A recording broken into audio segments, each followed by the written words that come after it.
Assalamualaikum warahmatullahi wabarakatuh. Alhamdulillah wa syukurillah wa salatan wa salaman ala rasulillah. Asyhadu an la ilaha illallah wahdahu la syarikalah wa asyhadu anna Muhammadan abduhu wa rasuluh. Allahumma fasalli wa sallim ala Muhammad wa ala alihi wa ashabihi ajma'in. Allahumma arhamna wa ahlana bil Qur'an. Allahumma akrimna wa ahlana bil Qur'an. Qala Allah Ta'ala fil Qur'anil Karim, a'udzu billahi minasy syaithanir rajim. Bismillahirrahmanirrahim. Syahrul Ramadan alladzi unzila fihi al-Qur'an hudan linnas wa bayyinatin minal huda wal furqan. Shadaqallahul azim. Terjemahannya, pada bulan Ramadan diturunkan Al-Qur'an sebagai petunjuk buat manusia dan sebagai penjelasan mengenai petunjuk itu, perbedaan antara yang hak dengan yang batil. Al-Quran surat Al-Baqarah ayat 185. Bapak-bapak, ibu-ibu, jemaah asar Masjid Raya Bukit Tinggi yang kita muliakan, ada tantangan yang menarik dari salah seorang ulama muda Amerika, Pak. Kalau ingin membuktikan kitab-kitab yang ada di seluruh agama di dunia ini, mana yang benar-benar suci, mana yang benar-benar kitab datang dari Allah, maka itu kata beliau, coba dibuang seluruh kitab yang ada ini. Ya, setiap kitab yang ada itu dicampakkan ke dalam laut, Pak, atau dibakar semuanya. Kemudian ditantang mereka untuk menulis kembali kitab itu dalam satu pekan. Kira-kira mana yang masih bisa tertulis. Nah, begitulah cara menantang antara kitab Al-Quran dan kitab-kitab yang lain gitu. Nah, Al-Quran dijaga oleh Allah. Banyak penghafal Al-Quran. Jangankan satu huruf, barisnya saja, titiknya saja tinggal ketahuan itu. Ya, begitulah caranya Allah membuktikan bahwa Al-Quran itu benar-benar berasal dari Allah Subhanahu wa ta'ala. Maka dari itu, sediakanlah waktu bapak-bapak, minimal ya agak 10 menit umpamanya setiap hari, ya, mentadaburi Al-Quran atau membaca Al-Quran siang dan malam. Kalau seandainya kita sibuk mencari kehidupan siang, maka baca jugalah Al-Quran malam. Ya, sampai-sampai Buya Hamka berganti-gantian membuat kaligrafi Al-Quran di kamar, karena beliau ingin terbukanya mata pagi, yang dilihat pertama sekali adalah Al-Quran. Beliau ingin ketika menutupkan mata malam, yang dilihatnya terakhir itu adalah Al-Quran. Nah, kalau awak kikirun awak calik pagi-pagi, Pak, pas tajago lalu HP, ya kan? Nah, kalau lo kira-kira apa? HP juga gitu.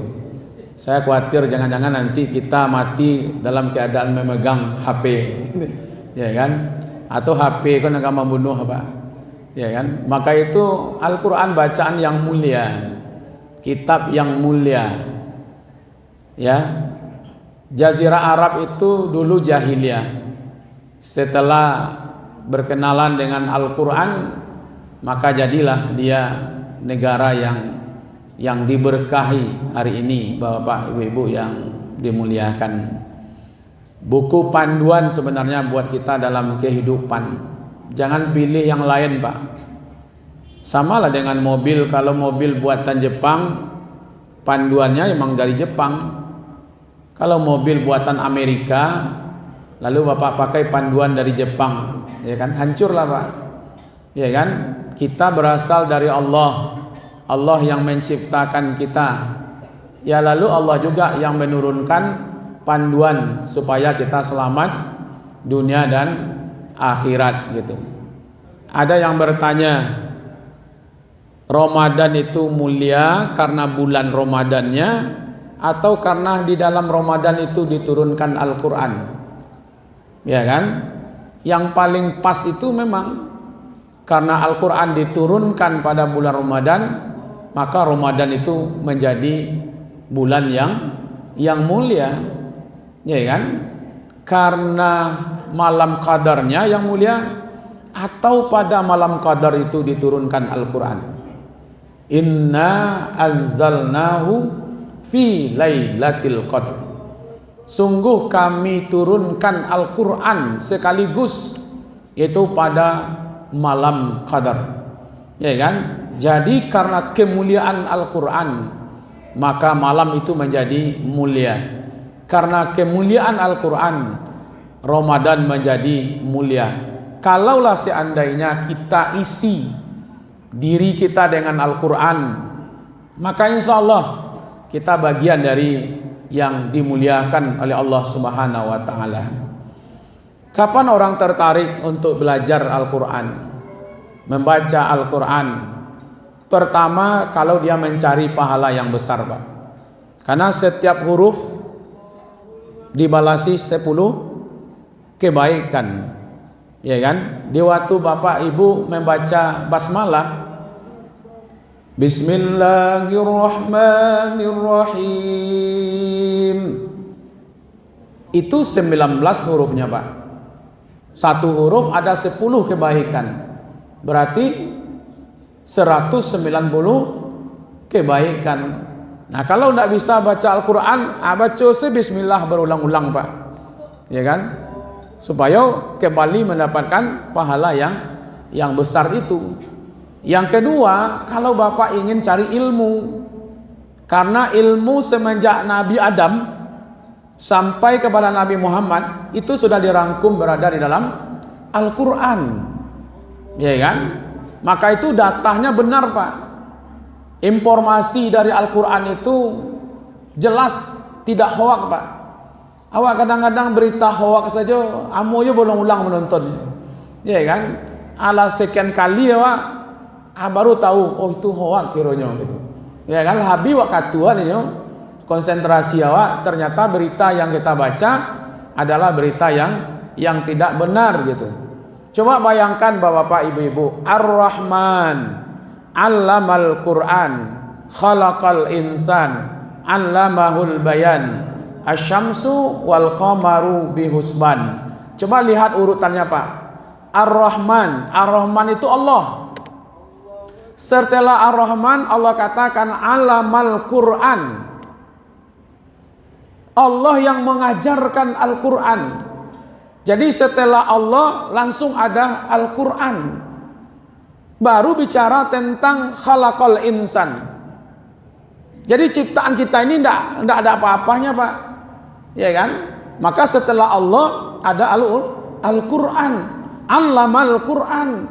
Allah yang mengajarkan Al-Quran. Jadi kalau bapak-bapak, ibu-ibu ingin berguru kepada Allah, pelajari Al-Quran. Karena Al-Quran itu kalam Allah. Jadi kalau ingin langsung, ya kan, berguru kepada Allah, dan Allah akan mengajarkan, Pak. Cuman ada yang cepat dapatnya, ada yang lambat, ya kan. Awak kok dilatuo-tuo, Pak, mungkin di kabelnya lah banyak nan koslet, jadi agak lambe menangkoknya gitu. Tapi kalau anak-anak kok, Pak, ya kan, sebentar hafal dia. Tapi ada rahasianya juga, Pak. Jadi ada yang cepat dapatnya Al-Quran dihafal, ada yang lambat. Jangan kecewa Pak. Mana tahu Allah punya rahasia, ya kan? Di anak-anak awak mungkin sekali, 2 kali, 3 kali langsung hafal. Di awak lah 5 balik kali, alunnya hafal Pak. Mana tahu Allah ingin kita mendapatkan pahala yang banyak dengan mengulang kembali. Sehingga satu ayat itu bisa diulang 50 kali. Sementara waktu tadi 1 huruf 10 kebaikan. Mana tahu Allah ingin kita, ya kan, untuk mendapatkan pahala yang banyak melalui mengulang. Jangan bosan Pak. Onde Ustaz, lau umur 50 kok lapah ya masuknya Ustaz. Ya. Memang Nabi umur berapa? Baru mulai berkenalan dengan Al-Quran itu umur 40 tahun sampai umur 63 tahun. Jadi tidak ada istilah terlambat Bapak-bapak, Ibu-ibu. Jadi kalau kita ingin betul-betul Allah mengajarkan Al-Quran kepada kita, pelajari Al-Quran. Karena di situ ada ilmu, ya kan? Sehingga muncul nanti Pak kenikmatan gitu. Orang baca koran nikmat Pak. Kadang-kadang lewat di mukanya tentu adanya lewat gitu. Iya kan? Kita baca Quran tidak nikmat gitu. Berarti ada yang tidak pas dalam diri kita. Cobalah Bapak Ibu tambah paksakan Pak. Mungkin awal-awalnya dipaksakan. Baca dulu bahasa Arabnya, kemudian baca terjemahannya, pahami Pak. Karena memang kelemahan kita Indonesia ini kan masalah bahasa Arab Pak. Apa pandai bahasa Arab? Tidak pandai dah. Ambo calik di Makkah Pak, ketek-ketek pandai bahasa Arab Pak. Ya, yang orang Arab dia pandai bahasa Arab. Tidak. Masalahnya kita membaca Al-Quran kalau tidak diiringi dengan terjemahannya, belum selevel kita dengan orang Arab. Jadi kalau bisa baca 1 ayat, lihat terjemahannya, pahami. Ya kan? Baca 1 ayat, lihat pemahamannya. Jadi kalau pernah bapak-bapak, ibu-ibu yang dimuliakan membaca atau menkhatam, ya kan, Al-Quran yang bahasa Arabnya, usahakan juga Pak, seumur hidup pernah juga mengkhatam terjemahannya, gitu Pak. Udah pernah terjemahan dikhatam mulai dari Al-Fatihah sampai An-Nas gitu, ya kan? Tapi kalau bapak ibu mau belajar sedikit, biasanya kalau 1 surat Al-Baqarah tambah sedikit Ali Imran, kalau bisa menterjemahkan tanpa melihat batek bahasa Indonesianya, itu sebenarnya untuk 30 juznya tidak terlalu sulit menterjemahkannya Pak. Ya kan? Jadi tidak lo 30 juz itu dipahami dulu, ya kan? Kalau bisa menterjemahkan agak berapa surat, insya Allah ke depannya itu akan lebih mudah untuk dipahami Al-Quran. Jadi Allah akan mempermudah kita, ya kan, untuk memahami Al-Quran. Sehingga Al-Quran itu bagi orang yang beriman bisa menjadi rahmat, bisa menjadi obat. Tapi bagi orang yang menolak Al-Quran bisa menjadi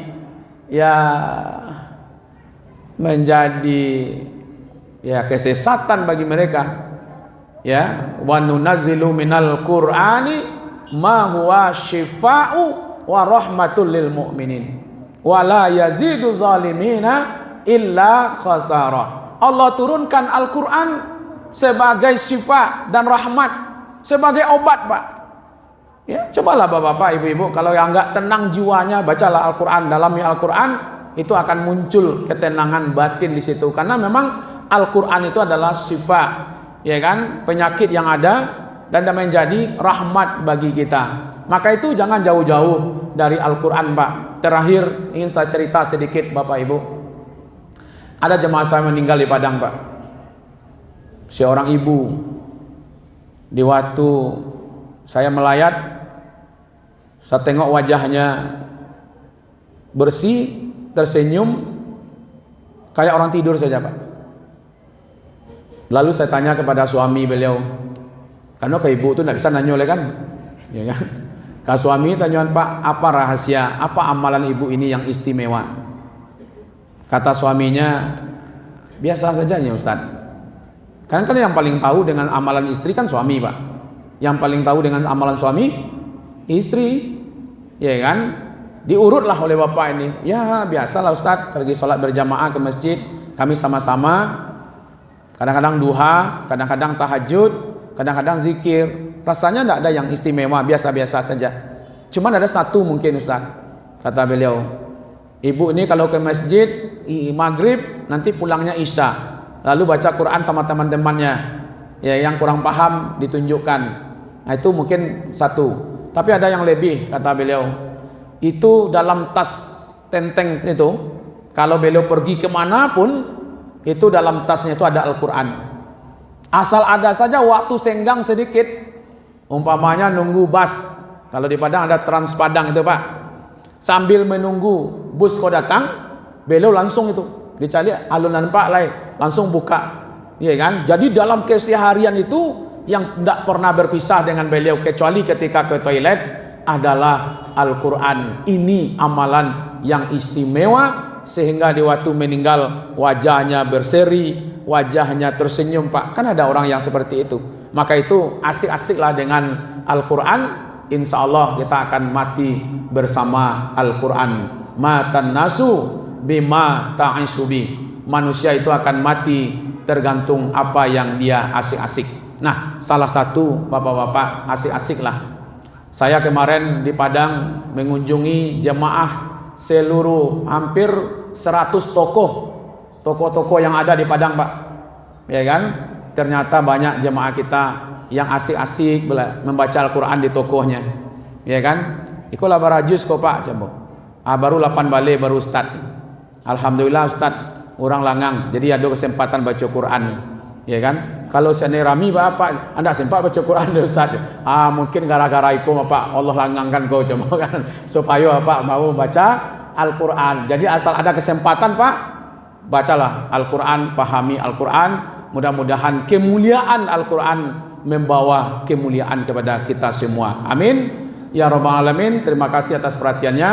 Mohon maaf, wabillahi taufiq wal hidayah. Nasrun minallah wa fathun qarib wa basyiril mu'minin.